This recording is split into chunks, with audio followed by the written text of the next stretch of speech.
Good morning, students. Good morning, sir. বসো বসো বসো। তোমরা সবাই ভালো আছো তো? হ্যাঁ স্যার ভালো আছি। স্যার বাহ। আপনি ভালো আছেন? হ্যাঁ, আমিও ভালো আছি। আজকের আবহাওয়াটা কেমন আছে বলো তো? স্যার খুব সুন্দর আছে। খুব ভালো আছে। বলো, আজ পড়াশোনা করতে মন করছে? না স্যার হ্যাঁ, আজকে কি কি মনে হচ্ছে তোমাদের? খুব গল্প করছি। তোমাদের রুটিনে এখন কি ক্লাস আছে বলো তো? স্যার শিক্ষা শিক্ষা বিজ্ঞান। বিজ্ঞান। অনেক ক্লাস হচ্ছে শিক্ষা বিজ্ঞান। তাহলে আজকে পড়াশোনার কোনো ইন্টারেস্ট নেই বলো? না তাহলে কি করতে মন করছে তোমাদের? স্যার গল্প করছি। গল্প? তাহলে ঠিক আছে, আজকে গল্পই হবে। হ্যাঁ, তাহলে গল্পটা আমরা এমন ভাবে করবো যেন আমাদের পড়াশোনার কিছু আলোচনা হয়ে যায় সেই গল্পের মাধ্যমে। সেইভাবে আমরা গল্পটা আজকে শুরু করি। তাহলে বলো, এই যে আমরা জন্মগ্রহণ করেছি, তাহলে আমরা জন্মগ্রহণ কোথায় করি তোমরা বলতে পারবে? এরপরে আমি একটা জিনিস বলছি যে সবাই হুড়ুহুড় করে উত্তর দেবে না, আমি হাত তুলবে, আমি যাকে বলবো সেই জানি উত্তর। তাহলে বলো, আমরা কোথায় জন্মগ্রহণ করি? বিশ্বজিৎ বলো তো। হসপিটালে। বাহ, ভেরি গুড। বসো। আমরা তাহলে বিশ্বজিৎ বললো যে হসপিটালে জন্মগ্রহণ। হসপিটালকে বাংলায় বলা হয় হাসপাতাল। তাহলে আমরা হাসপাতালে জন্মগ্রহণ করি। আর কোথায় করি বলতে পারবে তোমরা? সাবানা বলো। স্যার বাড়িতে। বাহ, ভেরি গুড। বসো। আর আমরা বাড়িতেও জন্মগ্রহণ করি অনেক সময়, হসপিটাল না পৌঁছানোর আগে। তাহলে বাড়িতে। এরপরে বলো, এই যে আমরা জন্মগ্রহণ করছি বাড়িতে, বাড়িতেই বড় হচ্ছি, একবারেই তো আমরা কি করি, পড়াশোনা করি কি প্রথম থেকে? প্রথমে হামাগুলি দিই, তারপরে ধীরে ধীরে বড় হই, খাবার খাই, সেগুলো কোথায় করি? সেই কাজগুলো আমরা দৌড়াদৌড়ি, লাফালাফি, বা প্রথমে হামাগুলি দিয়ে তারপরে হাঁটতে শিখি, কোথায় এগুলো আমরা প্রথমে শিখি? রশ্মি তুমি বলো তো। স্যার বাড়িতে না পরিবারের কাছ থেকে। বাহ, ভেরি গুড। তাহলে দেখো, আমরা প্রথমে কোথায় জন্মগ্রহণ করার পরে কোথায় বেড়ে উঠি? বাড়িতে। বসো তুমি। তাহলে আমরা বাড়িতে কিন্তু। এরপরে বলো যে আমরা প্রথম, এই যে আমরা শিক্ষা, প্রথমে কি আমরা বিদ্যালয়ে চলে এসেছি? শিক্ষা গ্রহণের জন্য আমরা কি প্রথমে বিদ্যালয়ে চলে এসেছি? তা প্রথমে আমরা কোথায় শিক্ষা গ্রহণ করেছি? দীপ্তি তুমি বলো তো। মা বাবার কাছ থেকে। আর কোথা থেকে? পরিবারের কাছ থেকে। পরিবারের কাছ থেকে। Very good. বসো। তাহলে বাড়িতে, আবার আমরা বাড়িতে জন্মগ্রহণ করছি, বাড়িতে প্রথম শিক্ষা লাভ করি। এরপরে একটা আমি তোমরা মানে ভাবনা চিন্তা করে বলবে যে বাড়িতে প্রথম যে শিক্ষা গ্রহণ করার পরে পরবর্তী ক্ষেত্রে আমরা কোথায় শিক্ষা গ্রহণ করতে যাই? বলো তৃপ্তি, তুমি বলো। স্যার বিদ্যালয়। বাহ, ভেরি গুড। বসো। তাহলে আমরা বাড়িতে শিক্ষা লাভ করার পরে পরবর্তী শিক্ষার স্তর হচ্ছে আমাদের কোথায়? বিদ্যালয়ে। তাহলে আমরা প্রথমে বাড়ি পড়ে যাচ্ছি বিদ্যালয়ে। বিদ্যালয়ে শিক্ষা গ্রহণ করতে যাই।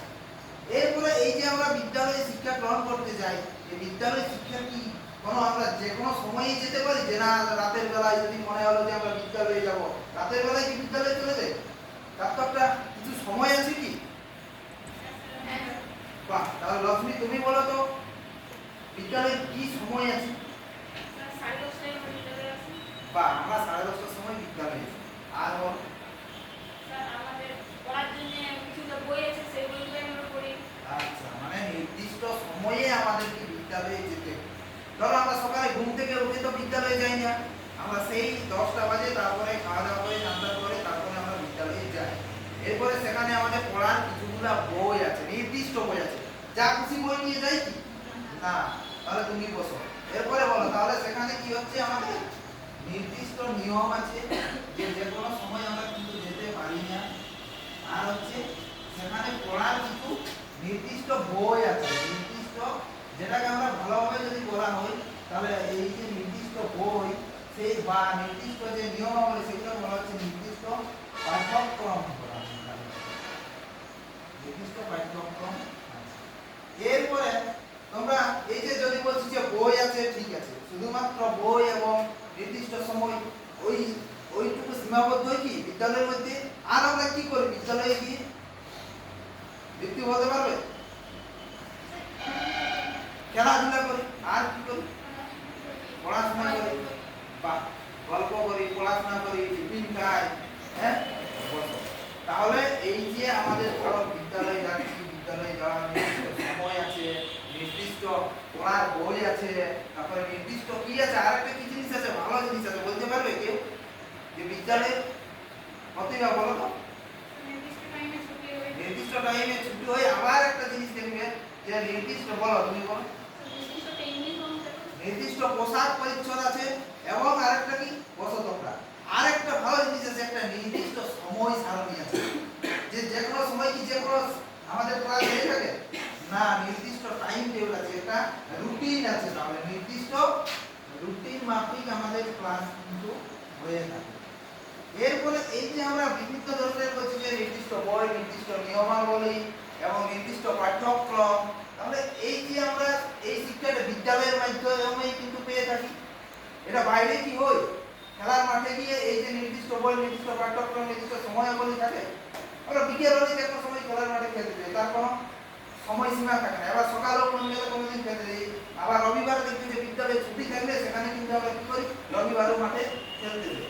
তবে এই যে সেখানে বিদ্যালয়ের মধ্যে নির্দিষ্ট সময়, নির্দিষ্ট পাঠ্যক্রম, নির্দিষ্ট রুটিন আছে, এই যে বিদ্যালয়ের শিক্ষাটা, এই শিক্ষাটাকে আমরা কি শিক্ষা বলতে পারি, বলতে পারবে কি?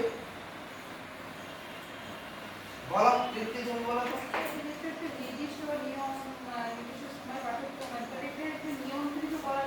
বাহ, ভেরি গুড, এটা দারুণ উত্তর বলেছে। দেখো তুমি বসো, কি বলছে তাহলে, সেটাকে বলা যাচ্ছে নিয়ন্ত্রিত শিক্ষা। কেন বলছি নিয়ন্ত্রিত শিক্ষা বলো তো, কেউ বলতে পারবে, একটু ব্যাখ্যা করতে পারবে যে কেন নিয়ন্ত্রিত শিক্ষা বলছি? বলো প্রতিভা, তুমি বলো তো কেন নিয়ন্ত্রিত শিক্ষা বলছি?